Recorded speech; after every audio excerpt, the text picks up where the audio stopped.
Hoy vamos a hablar de síndromes geriátricos, una de las preguntas que más nos han hecho. Vamos a hablar del tema como una generalidad. ¿Qué es un síndrome geriátrico?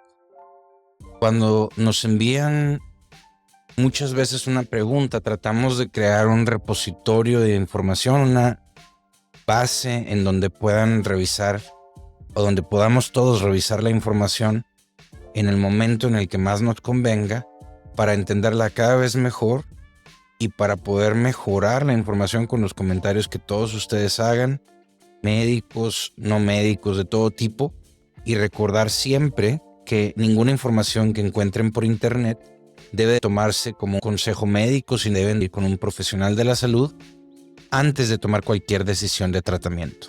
En caso de que así lo requiera, con su especialista en el área pertinente.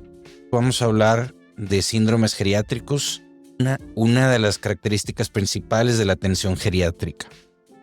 Como les decía, para mantener el repositorio de información intacto o esta reserva de información que podemos compartir, podemos ir a davidmontemayorT.com. Les voy a dejar algunos enlaces en la descripción del video. Una vez que entran a la página, pueden ver el menú aquí arriba. En el caso de que lo estén viendo en un celular, lo que ustedes verían es 3 barritas horizontales. Al darles clic a esas 3 barritas verían este menú. En la sección de noticias hay salud y productividad, saludable o productividad. Adentro de salud aparecen las noticias de salud más recientes con los comentarios de todos ustedes. Y aquí es donde voy constantemente actualizando la información con las preguntas que me hacen el favor de enviar. En este campo que dice búsqueda, podemos nosotros poner cualquier tema que nos interese. Por ejemplo, hipertensión. Y nos salen las noticias que hemos puesto sobre hipertensión con comentarios de distintos cardiólogos, con comentarios de un servidor y por supuesto siempre con referencias a textos científicos. Sin embargo, de nuevo, nunca tomen decisiones sin antes consultarla con su médico. Infórmense, generen preguntas y utilicen esas preguntas para una comunicación más a profundidad con su profesional de la salud, pero nunca tomen decisiones ni de iniciar, modificar o suspender un tratamiento con nada que lean en ninguna página en internet. Como les decía, en este caso vamos a ver síndrome geriátrico.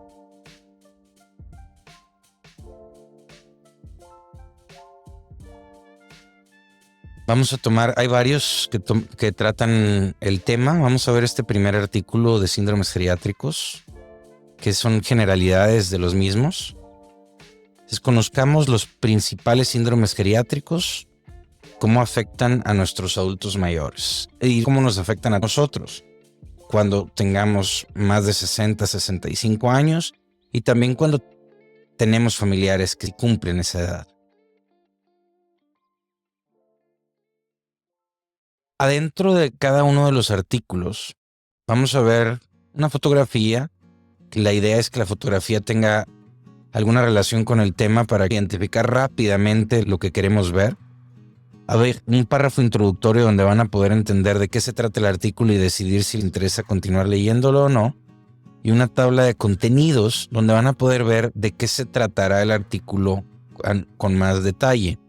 Entonces, los síndromes geriátricos, cómo afecta el síndrome geriátrico a las personas mayores, por qué el deterioro cognitivo es frecuente en el envejecimiento, los síndromes geriátricos y nuestras familias. Y cada uno de estos, como podrán ver, están escritos en azul. Si le damos clic a uno de estos, no nos salimos de la página, sino que viajamos adentro de esta misma página a la zona donde está este párrafo. Entonces, ¿cómo afecta el síndrome geriátrico a las personas mayores? Damos clic en él y nos lleva al párrafo en donde hablamos de eso. Y del lado derecho tenemos esta flechita hacia arriba que podemos dar clic y subir a la parte superior del artículo. Podemos seleccionar qué parte nos importa. Lo que queremos saber son generalidades. Vamos a la primera parte. Como es un tema largo, pues vamos a dividir el video en varias partes. Empecemos con de qué son los síndromes geriátricos. Y son un grupo de condiciones médicas que se presentan en personas mayores de 60 a 65 años. Y pueden no encajar en las enfermedades que conocemos como tales en personas de menor edad. Una característica es que suelen tener causas múltiples, resultado de muchas condiciones médicas interactuando, por ejemplo, dolor en una rodilla, problema en la columna o un dolor en el hombro que pudiera ocasionar insomnio, la confusión o malestar. El tener gastritis por algún medicamento y las complicaciones de tomar medicamentos para evitar la gastritis. Ese tipo de situaciones son muy comunes cuando tenemos un envejecimiento que no sea saludable. La idea en geriatría es buscar que el envejecimiento sea exitoso, sea óptimo, que el envejecimiento sea saludable. Es decir, que no tengamos pérdida ni en calidad de vida ni en función. Es importante entender entonces cómo las diferentes enfermedades o circunstancias que tenemos en la vida pueden chocar entre ellas, y si tuviéramos enfermedades, cómo los medicamentos pueden interactuar entre ellos para crear estos síndromes geriátricos y cómo prevenirlos y tratarlos en caso de que se presenten. Como deterioro cognitivo, debería decir delirium, voy a corregir, es distinto delirio a delirium. Incontinencia fecal o incontinencia urinaria, desnutrición o malnutrición, caídas, problemas en la movilidad como un síndrome de inmovilidad, úlceras por presión, trastornos del sueño, déficit sensorial, fatiga, mareos. Una de las cosas en los síndromes geriátricos es que no solamente los debemos diagnosticar y tratar con medicamentos, sino que hay que administrar como personas mayores. Tenemos que aprender a administrar nuestro propio esfuerzo diario, el esfuerzo semanal, el esfuerzo mensual, nuestros recursos físicos, mentales, económicos, para lograr resolver un problema a largo plazo y no solamente en esta semana.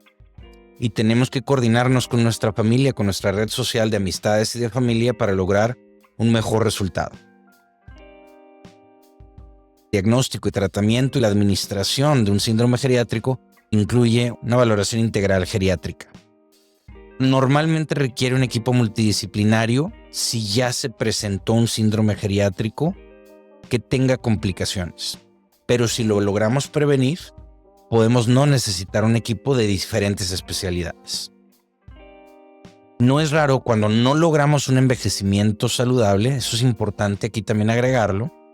No es raro que se tengan varios problemas de salud. Si tenemos durante muchas décadas sedentarismo o una mala alimentación o insomnio o no cuidamos nuestro estilo de vida, no sería raro que tuviéramos varios problemas de salud y síndromes geriátricos. Y estos son un desafío porque no es una sola la causa, sino múltiples. O sea, hay que tratarlos desde el origen, pero a veces no tienen un solo origen. Eso complica el tratamiento. No solo porque sea difícil diagnosticarlos, sino que una vez diagnosticados, el mismo tratamiento requiere no más medicamentos, pero sí más disciplina en la implementación del tratamiento. Por ejemplo, el control de ciertos horarios para lograr que nuestra energía, el control de la alimentación para evitar usar tantos medicamentos para el colesterol, triglicéridos o azúcar, y cuidar también a los cuidadores. Cuidar es muy importante. A veces no nos reconocemos a nosotros mismos como cuidadores, ni nos reconocen los demás, pero podemos ser cuidadores de alguien que tenga la misma edad que nosotros o menor edad. La edad no representa una enfermedad, ni tampoco representa un límite de que podamos ser el cuidador o no. Hay cuidadores de 90 años, hay cuidadores de 30 años o de menos. Al inicio de la evaluación, revisar el tratamiento de medicamentos actual, descartar y quitar algunos tratamientos que pudieran ser innecesarios, particularmente aquellos que nos automedicamos, quitar esos medicamentos si es que efectivamente no fueran necesarios. En algunas ocasiones, aunque la automedicación es siempre equivocada porque podemos tomar malas decisiones sobre nuestra salud sin tener una asesoría de un profesional en la salud, pudiera ser que algunos medicamentos se mantuvieran. Considerar siempre los efectos adversos como posible causa de nuevos síntomas. Eso es vital. Que no creamos que los nuevos síntomas son siempre una enfermedad nueva. A veces los medicamentos mismos pueden ocasionar un problema. Hay que buscar tratamientos no farmacológicos que no tengan que ver con medicamentos para lo que estemos viviendo en ese momento. A veces los tratamientos no farmacológicos son prender las luces temprano en la mañana, despertarnos en un horario fijo, tratar de dormir siempre a la misma hora o no cenar muy tarde, no tomar agua tan tarde en el día para no estar orinando en la noche, tratar de comer un poco más fibra de forma natural, dieta con apoyo de un nutriólogo, tomar suficientes líquidos durante el día y hacer ejercicio. Estas son cosas básicas que ayudan a eliminar muchos medicamentos del tratamiento y, si lo hacemos de manera preventiva, a evitar que necesitemos los medicamentos. Sustituir con alternativas más seguras como algunas de las que acabamos de mencionar. Reducir las dosis mientras sea posible. Hay guías de prescripción para poder disminuir las dosis. En algunos casos no es posible hacerlo, pero se intenta. Utilizar terapias medicamentosas cuando sean benéficas, siempre que se considere la relación riesgo-beneficio y estemos bien informados sobre el costo al cuerpo y el beneficio le gane al costo. Entonces, eso lo debemos de saber todos nosotros, y hay muchísimos casos en los que se necesita y podemos tener beneficio por los medicamentos, pero también hay muchos en donde no. Particularmente con el cambio en las reacciones que tiene el cuerpo a los medicamentos con el paso de los años. Todos somos únicos y necesitamos un tratamiento adaptado a nuestras necesidades, posibilidades y preferencias. ¿Cómo afecta el síndrome geriátrico a las personas mayores? Con deterioro de función cognitiva o de movilidad o aislamiento social, el aumento del riesgo de otras enfermedades, algunas recomendaciones como mantener el diálogo o establecer rutinas diarias. El deterioro cognitivo es frecuente en el envejecimiento, y si realmente es frecuente o no, porque no debería de serlo. Lo sería si tuviéramos un estilo de vida que lo provocara, pero tratamos de lograr un envejecimiento saludable. ¿Cómo afecta a nuestras familias? Y cómo la geriatría puede abordar de manera preventiva en el tratamiento de los síndromes geriátricos. La idea será verlo en otros videos para no volverlos demasiado extensos, pero hasta ahorita un síndrome geriátrico es una condición médica que puede tener múltiples causas, que se presenta más frecuente en mayores de 60 años y que generalmente no se presentaría en una edad más temprana, que puede ser prevenido. Entonces el tratamiento preventivo desde la más temprana edad es lo mejor que podemos hacer realmente. Si lo que buscamos es hacer una medicina integral, lo que queremos es prevenir desde antes de llegar a tener 60 años. Y eso creo que es algo que debemos de estar fomentando siempre en las cenas, en las comidas, desayunos en familia. Aprender de lo que hemos hecho, no pasarlo a los jóvenes, y aprender de lo que hicieron nuestros padres y abuelos, implementarlo, aprender de lo que no es tan bueno y mejorar como familia. Nos vemos en el siguiente video. Gracias por escuchar.